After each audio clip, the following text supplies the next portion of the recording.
उर्वीज kitchen मध्ये आपलं खूप खूप स्वागत। नमस्कार, मी उर्वी पुन्हा एकदा तुमचं सगळ्यांचं माझ्या किचनमध्ये म्हणजे उर्वीज किचन या आपल्या चॅनलमध्ये मनापासून स्वागत करते। मित्रांनो, सकाळी घराबाहेर पडताना भरपेट नाश्ता करून निघावं असं म्हटलं जातं। कारणही अगदी स्वाभाविक आहे। कधी कधी या धकाधकीच्या जीवनात आपल्या दुपारच्या जेवणाचा पत्ताच नसतो किंवा ते वेळेवर होईलच याची खात्री नसते।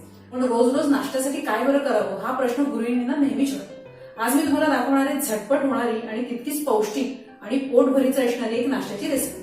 आज आपण करतोय मेथीचे ठेपले किंवा मेथीचे परोठे। चला तर मग साहित्य आणि कृती पाहूया। मेथीचे ठेपले हे पौष्टिक आणि तितकेच चवदार असतात आणि त्यामुळेच हल्ली ते घरोघरी सर्रास केले जातात। परंतु जर कधी ताजी मेथीची भाजी अवेलेबल नसेल आणि आपल्याला ठेपले खाण्याची इच्छा झाली तर आपण कशा पद्धतीने हे ठेपले करू शकतो हे आपण आजच्या रेसिपीमध्ये पाहणार आहोत। आधी आपण साहित्य पाहूया। मी इथे 3 वाटी गव्हाचं पीठ घेतले। ही वाटी मी वापरली आहे प्रमाणासाठी आणि 2 वाट्या बारीक चिरलेली मेथीची पानं इथे आहेत। जर मेथीची ताजी पानं अवेलेबल नसतील तर आपण कसुरी मेथीचा वापर करू शकतो। साधारण 5 ते 6 चमचे कसुरी मेथी तुम्ही पाण्यात भिजवून ठेवा आणि ताज्या मेथीच्या पानांऐवजी आपण ही भिजवलेली मेथी कसुरी मेथी वापरू शकतो। आता बाकीचं साहित्य पाहूया। आपण घेतोय 2 ते 3 चमचे काश्मीरी लाल मिरची पावडर, 1 चमचा हळद, 1 चमचा जिरे पावडर भाजलेली, 1 चमचा भाजलेल्या धण्यांची पावडर, 3 ते 4 बारीक कापलेल्या मिरच्या, या तुम्ही तुमच्या चवीनुसार घेऊ शकता, चवीनुसार मीठ, 1 चमचा ओवा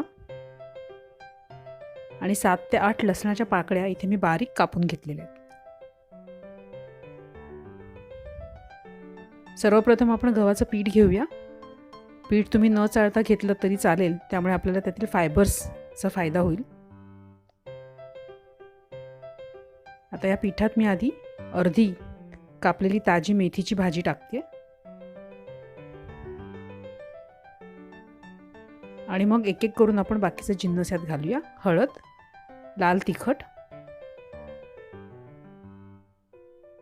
जिरे पावडर, धणे पावडर,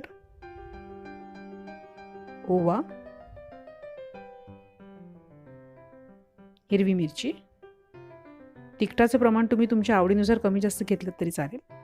बारीक कापलेला लसूण, मीठ आणि इथे मी 3 चमचे बेसन वापरते, चण्याचं पीठ वापरते, त्यामुळे आपले ठेपले जे आहेत ते छान मऊ होतील।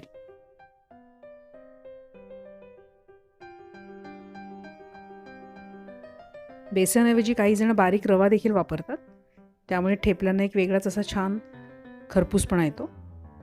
आता जेव्हा आपण मेथीची ताजी भाजी घातली आहे त्याऐवजी आपण भिजवलेली कसुरी मेथी वापरू शकतो। आता मी यात 2 ते 3 चमचे आपलं नॉर्मल टेम्परेचरचं कुकिंग ऑइल घातले, त्यामुळे आपले ठेपले जे आहेत ते बऱ्याच काळासाठी छान मऊ राहतील, मॉइस्ट राहतील। आणि हे सगळं मी छान मिक्स करून घेते। त्यानंतर मी आता उरलेली मेथीची पानं यात घातली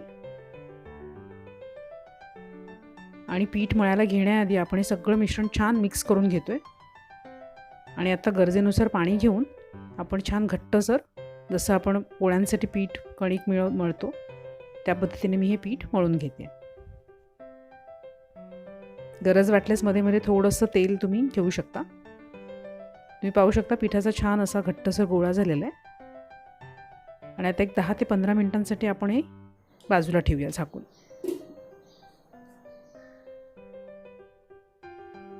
15 मिनिटांनंतर तुम्ही पाहू शकता आपलं ठेपल्यांचं पीठ मस्त मुरलं आहे आणि याचे आपण छोटे छोटे गोळे करून घेऊया।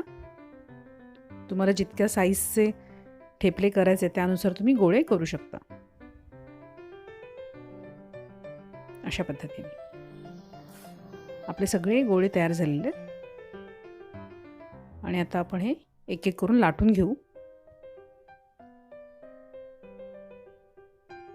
लाटण्यासाठी तुम्ही गव्हाचं पीठ देखील वापरू शकता किंवा तेलाचा देखील वापर करू शकता।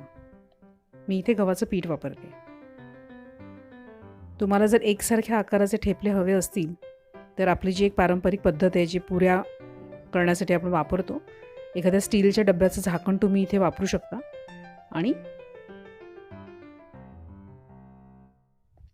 एकसारख्या आकाराचे ठेपले तुम्ही बनवू शकता हे अशा प्रकारे। त्यामुळे ते दिसायलाही खूप छान दिसतात।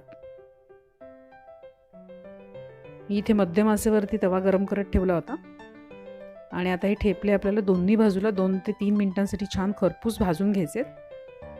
एकदा पलटल्यानंतर दुसऱ्यांदा भाजताना तुम्ही दोन्ही बाजूला तेल लावा छान आणि पुन्हा 2 ते 3 मिनिटांसाठी भाजून घ्या.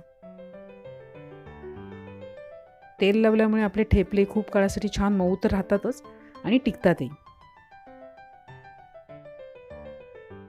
हे ठेपले साधारण 7 ते 8 दिवस देखील असेच छान राहतात आणि त्यामुळेच लांबच्या प्रवासाला जाताना बऱ्याचदा मेथीचे ठेपले करून घेतले जातात, ज्याप्रमाणे आपल्याकडे दशमी केली जाते. छान गरमागरम सर्व करा.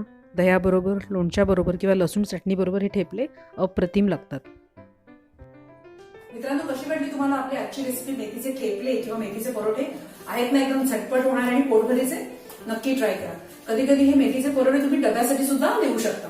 मेथीचे परोठे तुम्ही टोमॅटो केचप बरोबर, लसणाच्या चटणी बरोबर किंवा इव्हन खोबऱ्याच्या ओल्या चटणी बरोबर देखील अत्यंत टेस्टी लागतात.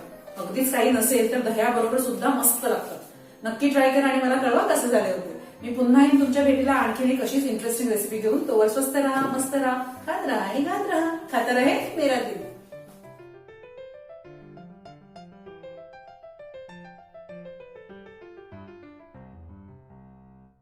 झटपट आणि रुचकर रेसिपीज पाहण्यासाठी उर्वीज किचनला सबस्क्राईब करा आणि बेल आयकॉनचं बटन क्लिक करा.